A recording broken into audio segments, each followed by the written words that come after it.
Alright, so people love butterflies, and I think they're cool too, but the ones that I think are really interesting is this. These are skippers, and the way you can tell is because their antennae have these little, I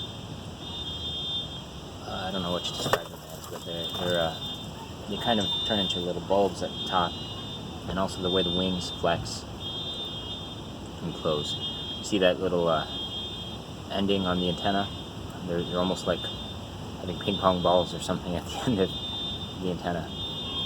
So it's a skipper. I don't know what kind, but that's okay. It looks pretty awesome. Just hanging out on a recycling bin. There goes a bird. So there we are. Oh, it's actually eating and snacking. Oh, look at this. Not far from there, some sort of caterpillar. It's like well defended. Or very hairy, maybe both. And that's also a mystery. I don't know.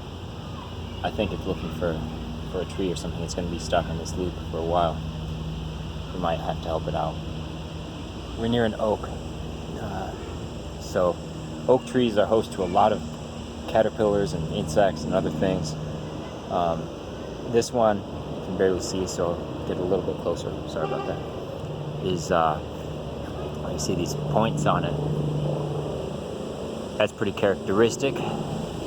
So it might be a pin oak or a red oak, and I need to brush up on my trees identification, but it could be a burr oak also. I don't really remember, but that's how you can tell. And the bark is another feature that you normally look for with trees. So even touching it, if it's spongy, it would tell you about something.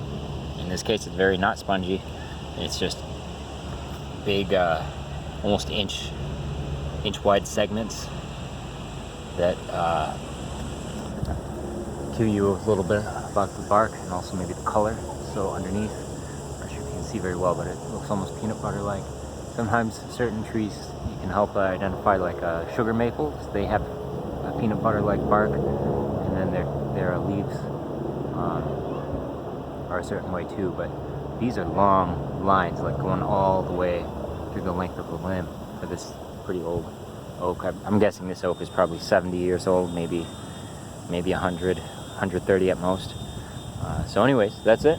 We're here enjoying the 90-degree weather, except it's not 90 degrees because, or not as intense, because we're right by the river and there are a lot of trees here in Ann Arbor, and sometimes getting perspective from another place is helpful. In our case, we needed to also go to the bank, which is open only in this area today, but made the most of it. So got some river time and also got to see other stuff.